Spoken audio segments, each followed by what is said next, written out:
Hello YouTube, I have changed my mind.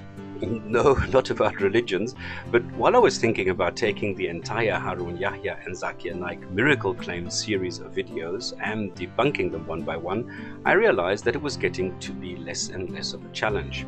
It's always, is it in the Quran as claimed? Well, mostly it wasn't. I developed this 3-step truth test and initially had fun with it, but it gets so repetitive. After the text check, it was the based on general knowledge in the 7th century question, which led to some research, but not really anything too difficult as it's all been done before, and there really is nothing in the Quran that was not known in the 7th or 8th century. And today we have something called the internet to check the facts. And the final reality check is mostly just too easy, as some of the claims are so crazy and outlandish that I often shook my head and then just simply left it. The main reason, though, why I changed my mind about this miracle claim debunking series is that there are now quite a few channels that do this extremely well with a lot of energy, a lot of knowledge, and excellent presentation skills. So I feel that I can add little value in this area, so I will be taking a break from this for a while. Then there's the fact that I went to school in Tehran as a teenager, still a Christian, and realized that there are different gods, which helped my growing up and out of religion. I've lived in the Middle East since 2007 and even handled the muezzin waking me up at 4 in the morning on weekends, and my phone doing the same as I bought it locally and could not figure out how to switch off the built-in muezzin initially. But this gives me a perspective that few people have. So I love the people, their attitude and the mentality, but not the religion, which wastes so much time and energy and intellectual capacity. I have just about finished my book on the Abrahamic religions, but find it hard to find a publisher, so that I decided to do something a little different and look at the claims many Muslims make about their book. Again, I do not belittle the religion of Islam or Muslims that simply have faith that their God really exists. I just try to show that claims on the Quran being a book of supernatural origins are unwarranted. Islam itself is a system comprising state, legislature, executive, and religion. And the religion is the part that fascinates me most, as it makes the most amazing claims without ever proving anything. But still, Muslims are actually surprised that if a person reads the Quran, she or he does not immediately convert.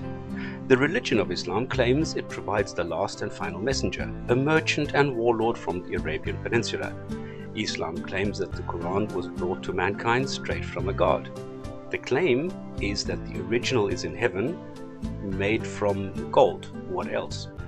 That it is grammatically superior to any other book, Arabic or other. It is claimed that there is not a single error in it. The Quran is supposed to be unique and never changing. It is supposed to be a book that nobody can provide the likes of and that nobody can surpass. Given that the book limits itself to a vocabulary of roughly 2,000 words, it should be easy to avoid textual mistakes, but alas, it does not.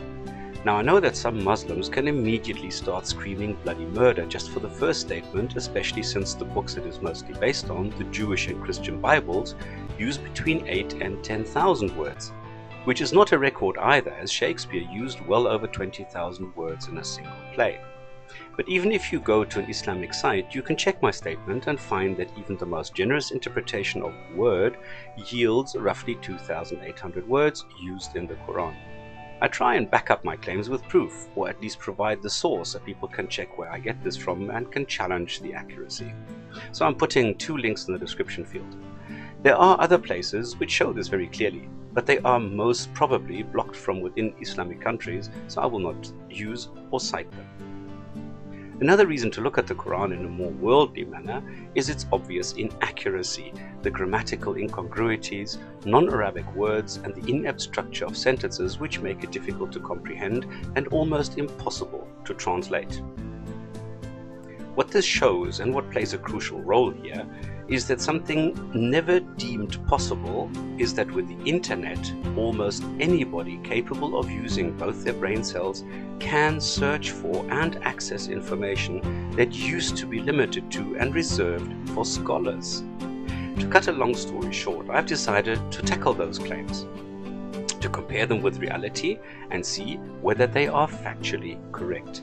I have shown that the New Age claim of scientific contents is false, and nobody has been able to prove the opposite. Sure, I get the repetition of claims and the usual threats of eternal hellfire, but no scientific proof or factual responses. In 2011, Muslims need to acknowledge that rejection and fearful clinging to ancient traditions is not going to lead to acceptance and tolerance. Muslims also need to learn and accept that any form of criticism is not automatically an attack on their religion or the entire system of state, law and religion that makes up Islam. I am criticizing false claims and not people. I am showing that Islam is a religion based on faith and not facts. I do not propagate hate speech or any derogatory remarks on the Quran, Muslims, or their religion. I am simply going to relabel Islam as what it is, a man-made, faith-based belief system. Why am I doing this? Well, because I realized that Muslims simply have to believe the Quran is 100% correct and was created by some supernatural being, because they spend so much time and brain capacity on the worshipping of this being and being afraid of the threats in the Quran, which surpasses all other religions. A Muslim wakes up and has to go to pray. A Muslim goes to work and after 2 hours has to go and pray. A few hours later again and again, and when he goes to sleep first has to go and pray.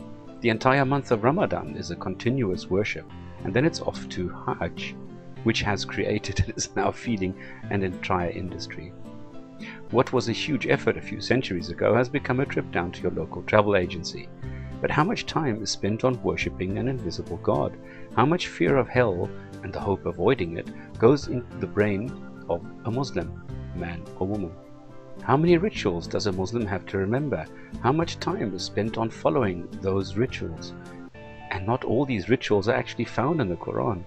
Humans, men to be specific, decided on the prayers and the other rituals, not a God, not a holy book. People like you and me simply decreed these absolute necessities in the name of their God, where they think this is what their God would want. This is why I think it's high time to demystify this book and show what it really is. Just another religious book. I am not using any religious outlook or bias, but simply applying a rational and skeptical approach to a religious worldview based on an invisible, supernatural being. This is one of the reasons why I don't accept hateful or derogatory comments by people, religious or not, on this channel. I maintain that we can interact with mutual respect even if we disagree on the interpretation of a book or some books. I am deliberately excluding any deviant readings and will be using the Cairo version of the Quran, canonized, or if you prefer the word finalized, in 1924. Using only the Quran itself and its translations, the explanations, the tafsirs, and the texts or sunnah I find on the web. I will be making videos showing basic mistakes and will then wait for reactions on this textual criticism to see what it yields, hoping for level-headed discussions on this topic that can be emotionally loaded at times. So watch this space and let's see what happens when I launch a short series of videos on textual criticism, showing my research and my resulting opinion on the topic. And please do remember, we're here to have fun and not to bash each other's heads in. So try and keep it clean and have fun while we're doing it. Enjoy and thank you for your time.